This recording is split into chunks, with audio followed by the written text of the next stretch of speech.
Mabuhay! From the College for Research and Technology of Cabanatuan, we are the second group from the Bachelor of Science in Hospitality Management, Block of A.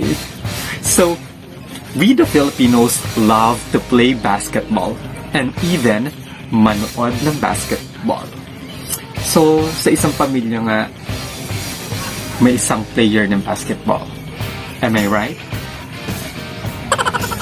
Yeah, I am right because basketball is one of the most played and viewed sports in the whole wide world.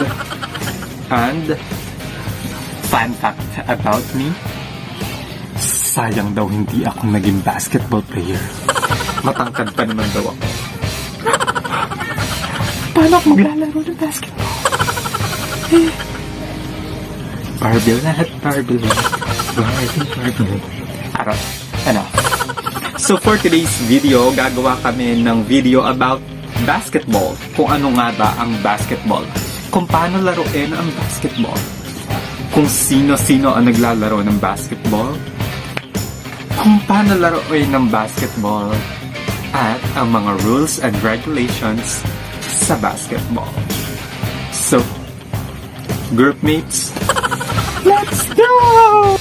Hi, I am Early Pastor giving you facts about basketball. Basketball game played between two teams of 5 players each on a rectangular court. Usually, it is indoors.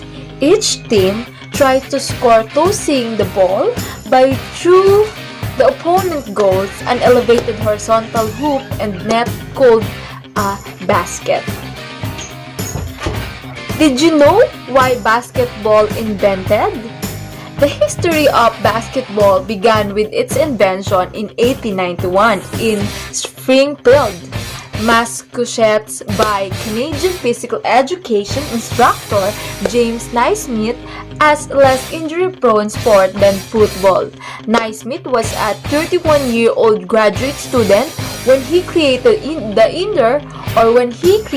indoor sport to keep athletes indoor during the winter. So that is the fact about basketball.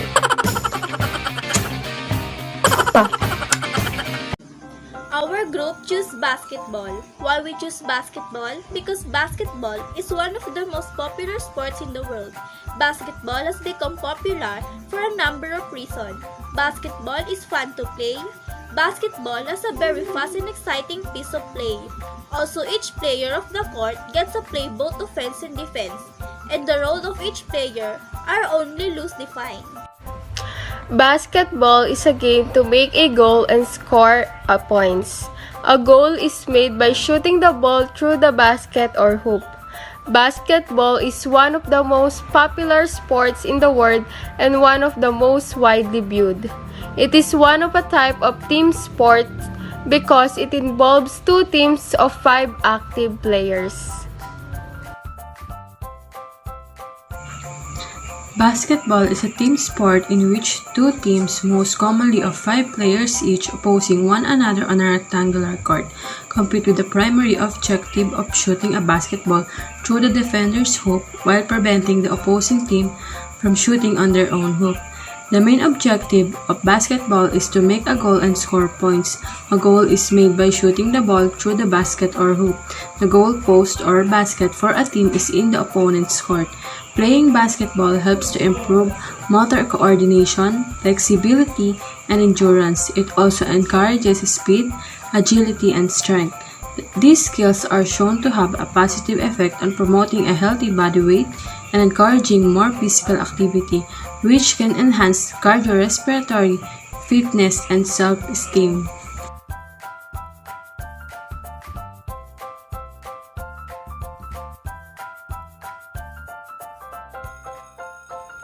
What is all about basketball? A field goal is worth 2 points unless made from behind the 3-point line when it is worth 3. After a foul, time play stops and the player fouled or designated to shoot. A technical foul is given 1, 2, or 3, 1 free throw. Basketball is all about a team sport in which two teams, most commonly of 5 players, each opposing one another to a rectangular court, compete with the primary objective of shooting a basketball through the defender hoops, while preventing the opposite team from shooting their own hoops. Basketball court. It is the playing surface consisting of a rectangular floor with basket at each end. In professional or organized basketball, especially when played indoor, it is usually made out of wood, often maple, and highly polished and completed with a 10-foot trim. The parts of a basketball court. Free throw lane. It is a rectangular in team's front court and used to line up players during a free throw. The standard free throw lane is 19 feet long by 12 feet wide. The player shooting the free throw stands at the top of the lane while other players stand in marked spot along each side of the lane. The 3-point line. It is a semicircle that surrounds the basket area on each team's side of the court. Players who stand behind the line and make a field goal are given 3 points instead of a standard 2 points for a rectangular field goal. The sidelines and baselines. A basketball court mark the outside of the boundaries for out-of-bound purposes. The sidelines run the length of the court and the baselines are behind each basket. The center jump circle is where the game action starts and has a radius of 6 feet. All players other than the 2 jumpers must stand outside the circle until the ball is tipped. The division line is a line running the width of the middle of the court that divides into 2 equal sections. Basket. One on each end of the floor is made up of a backboard and a ring that holds a net, which is designed to check the ball as it passes through the basket. The backboard. A piece of a basketball equipment. It is raised vertical board with an attached basket consisting of a net suspended from a hoop. The scoreboard. A large board that displays the score in a game or a contest. Hi, I will be discussing the facilities and equipment of the basketball player. Isa sa mga kagamitan ng mga player ay ang sapatos. Yan, kailangan po natin ng sapatos, basketball of shoes. Kailangan din po natin ng jersey. Yan. Siyempre, kapag wala, kailangan din natin yan sa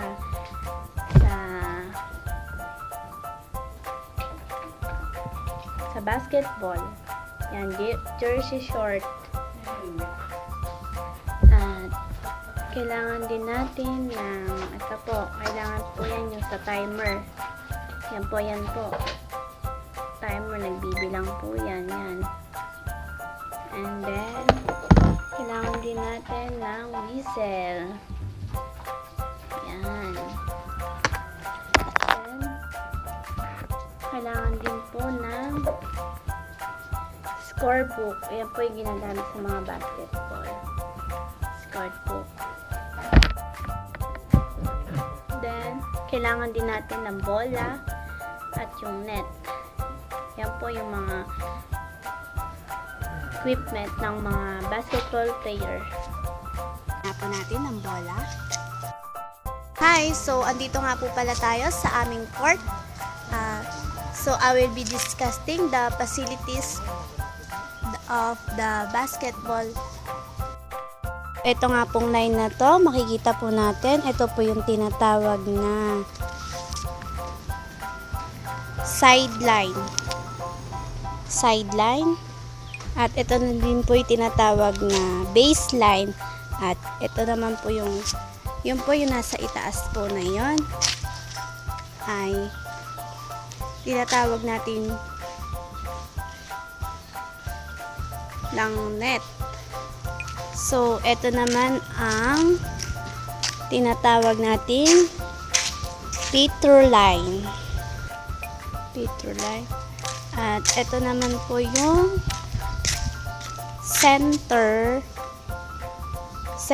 circle sa gitna po ng ating court. At ito naman po yung tinatawag na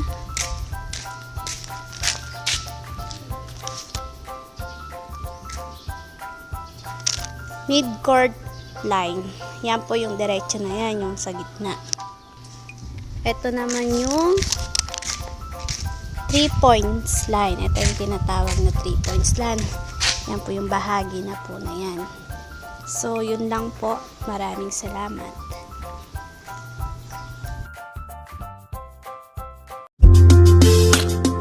Hi, I am Jonaline and this is the history of basketball. Basketball was invented by James Naismith in Springfield, Massachusetts in 1891. Naismith was asked to up with an indoor game that fewer injuries and helps keep athletes in shape in cold weather. The first public basketball game was played in Springfield, Massachusetts on March 11, 1892. In 1893, Canada was the first country outside the United States to play the game. Basketball was introduced to France. In 1894, it was introduced to England and soon after in Australia, Canada, and India. In 1895 to 1896, the points for making a basket or goal or field goal has been reformed on that we use today. January 1896, the first basketball college game with 5 players on each side was played by University of Chicago and University of Iowa, and the University of Chicago won. In 1894, the first basketball marketed. 1912 to 1913, the development of retrieving ballast been changed to the nets and it was now open at the bottom. In June 18, 1932, International Basketball Federation or FIBA, a real international, was formed. In 1949, National Basketball Association or the NBA was formed after the Basketball Association of America merged with the rival National Basketball League or the NBL. In 1980s, the first 3 decades after World War II, the game's popularity exploded at all levels. Bang, bang, na na na na na, bang, bang, na na na na na, oh my God, think I'm in trouble. Bang, bang, na na na na na, bang, bang, na na na na na, oh my God, think I'm in trouble. Ooh, you showed up and made me wonder, looking fun but kinda dangerous too. Yeah, yeah. Ooh, I can lift it off the ground. I don't know what you've done, but it's just too good. Yeah. Paano nagsimula ang larong basketball? Isa sa pinaka-paborito ng Pinoy pagdating sa larangan ng sports ay basketball. Pero saan, kailan at paano nga ba ito nagsimula? Pagdating sa larong basketball, hindi pagkakaila ang mga Pinoy, lalo na ang mga kalalakihan, ay tunay na panatiko nito sa NBA or National Basketball Association, PBA or Philippine Basketball Association, high school or college, at sa mga larong kalye. At talagang panatiko ang mga Pinoy. Ang basketball ay isang uri ng sports na nangunguna sa ating bansa sa loob ng napakahabang panahon. Ito ay isang larong palakasan na binubuo ng 2 kupunan na 5 manlalaro bawat isa. Layunin ng laro na maihulog ang bola sa net na may sukat na 18 inches at may taas na 10 feet. na nakasabit sa backboard sa bawat dulo. Isa ang basketball sa pinakatanyag at pinapanood na laro sa daigdig. Sino nga ba ang nakaimbento ng basketball? At kailan ito nagsimula? Inimbento ito ni Dr. James Naismith. Si Dr. James Naismith ay isang physical education teacher sa YMCA International Training School ay ngayon kilala na bilang Springfield College sa Estados Unidos. Unang nilaro ito noong 1891. Dahil nga nais ni Dr. James Naismith na gumawa ng indoor game or maaaring gawin sa loob ng building gamit ang bola ng soccer at dalawang pitch basket, ay sinimulan neto ang unang basketball sa larangan ng sports. Ang gamit na bola panoon sa basketball ay bola ng soccer at ang kanilang ring ay ang pitch basket. May 13 rules na ginawa si Dr. James Naismith. Na karamihan sa rules na ito ay nag-upgrade na or binago na. Kagaya na lamang ng pwedeng hindi mag-dribble dati pero sa ngayon ito ay tinatawag na traveling. Noong 1936, nasilayan ng basketball sa Olympic Games at ngayon ay di na mapagkakaila ang laki ng impluwensya ng basketball sa mga sports fanatics. Sa NBA, nandyan ang basketball teams na kilala ng marami maging basketball fanatics man o hindi. Katulad ng Miami Heat, San Antonio Spurs, Los Angeles Lakers, Golden State Warriors, at marami pang iba. At ang mga sikat na player ng NBA ay sina Michael Jordan, LeBron James, Stephen Curry, at marami pang iba. Sa Pilipinas, mainit ang basketball na para sa Barangay Ginebra na pinakamaraming panatiko ng Barangay Ginebra. Simple man sa ilan ang basketball para sa mga sports at para sa mga basketball fanatics. Nagiging dahilan pa ito ng mga away o di kaya'y mga bagong pagkakaibigan. James Naismith, a teacher at a International Young Men's Christian Association or YMCA in Springfield, Massachusetts, is credited with inventing basketball in December 1, 1891. The first hoop were actually just pitch basketball and the first backboards were made of wire. The game became an official Olympic event at the Summer Games in Berlin, Germany in 1936. Illegal contact results in a foul. When a basketball player commits illegal physical contact against an opposing player, the referees will call a personal foul. Most player fouls involve contact that impedes the opposing player gameplay. Illegal contact results in a personal foul. A personal foul is an infraction that violates the rules of the game. Player can be incurred personal fouls by pushing, blocking, or striking another player in the act of shooting. Excessive contact results in a flagrant foul. Flagrant fouls are refers to a personal foul that can be potentially injure the opponent. These fouls carry heavier penalties such as fines, immediate ejection, and even suspension. There are two types of flagrant fouls: flagrant foul penalty 1 and flagrant foul penalty 2. Flagrant 1 refers to the fouls involving unnecessary contact. Charges and illegal screens result in an offensive foul.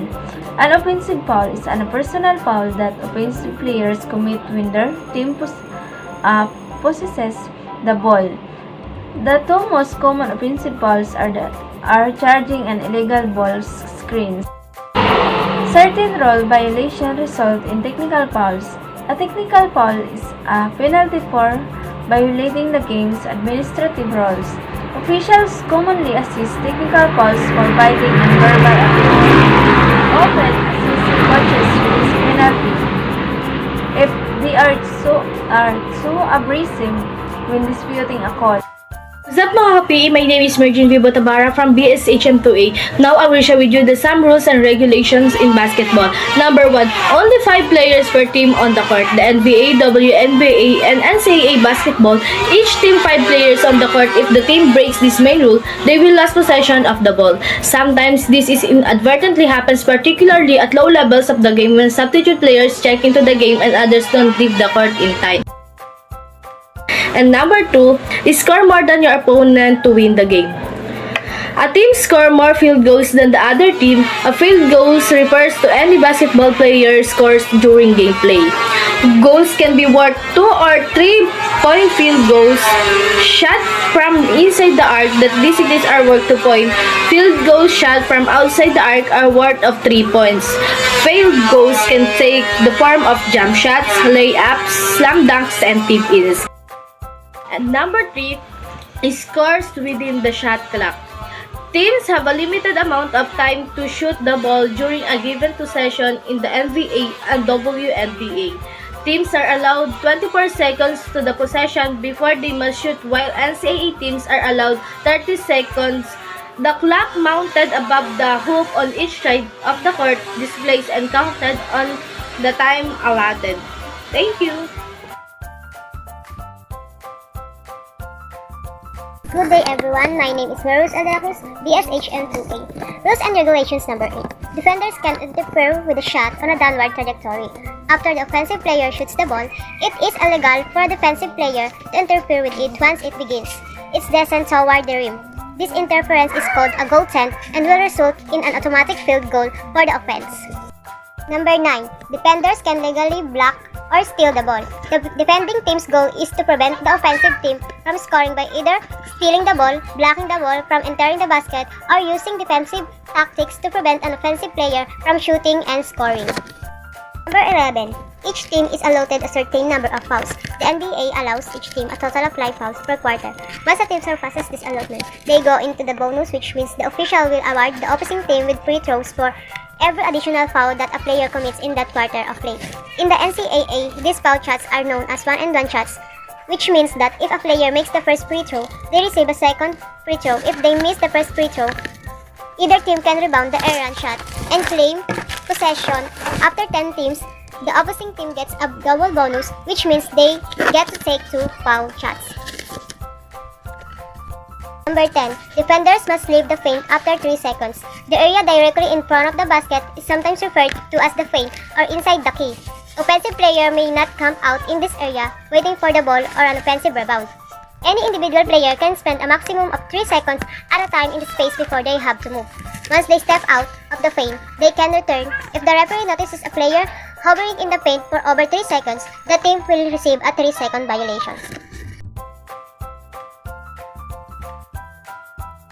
The ball is tossed in the air to start the game. One of the players deflects it to a teammate. It is dribbled and passed among the teammates to protect the ball and to make a goal.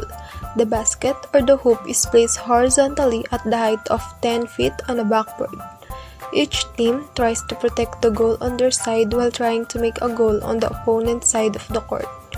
The opposite team tries to get the ball, take control of it while bouncing, and tries to grab it while it is passed among the teammates to prevent a goal. When a player commits a foul, the other teammates gets a chance of free throw or to inbound the ball. Each goal carries 2 points and each free throw 1 point. The team with higher score wins the game. Player may be substituted when a substitute asks for it. Hi everyone, I am John Patrick P. Montes. I will discuss how to play the basketball. The ball is tossed in the air to start the game, and one of the players deflects into the teammates. It is dribbled and passed among the teammates, or to protect the ball and to make a goal. And the basketball or the hoop is placed horizontally at the height of 10 feet of the backboard. And each team tries to protect the goals or on their side while trying to make a goal on the opponent's side of the court. Thank you.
Hi, I'm Melay Diaz San Jose, Bachelor of Science in Hospitality Management.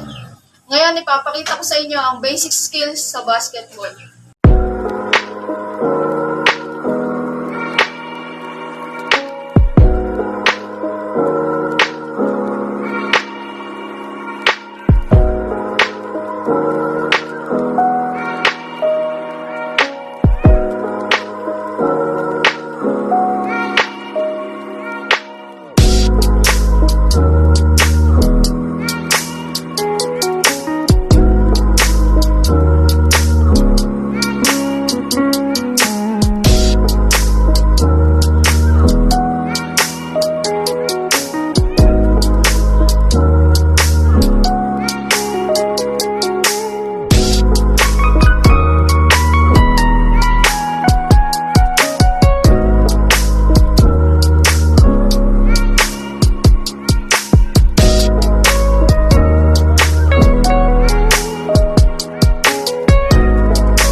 the content of this video. It is all about basketball, and we've shown you what is basketball all about, the measurement and sizes of the equipments and facilities that we should have in playing basketball, and also the rules and regulations that we should always remember, and the mechanics of the basketball and how to play it. And we've also shown you the challenges that we face during this making of the video, and I hope you appreciate our effort to show you the content of this video. And thank you for watching again, and I hope you watch our next video. Bye guys! James Naismith, a teacher at a International Young Men Christian Association or YMCA in Springfield, Massachusetts, is credited with inventing basketball in December 1, 1891. The first hoop were actually just pitch basketball, and the first backboards were made of wire. The game became an official Olympic event at the Summer Games in Berlin, Germany in 1936.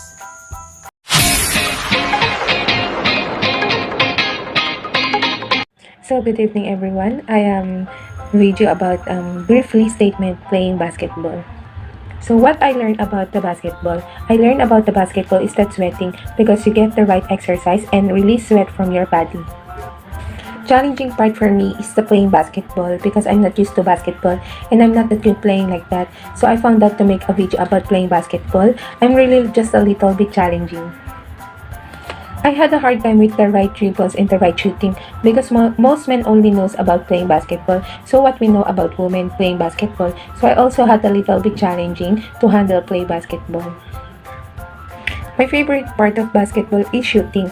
Even though I'm not good, I feel like I can enjoy shooting the ball in the ring because you feel like an NBA player in the dribbles. I am most stressed by the scoring and fouls because sometimes I get annoyed when I watch basketball and then I see something foul. I can't understand why they're foul. So confused, and that I was also stressed sometimes in playing basketball. So that was all today. For now, my brief statement about playing basketball. Thank you.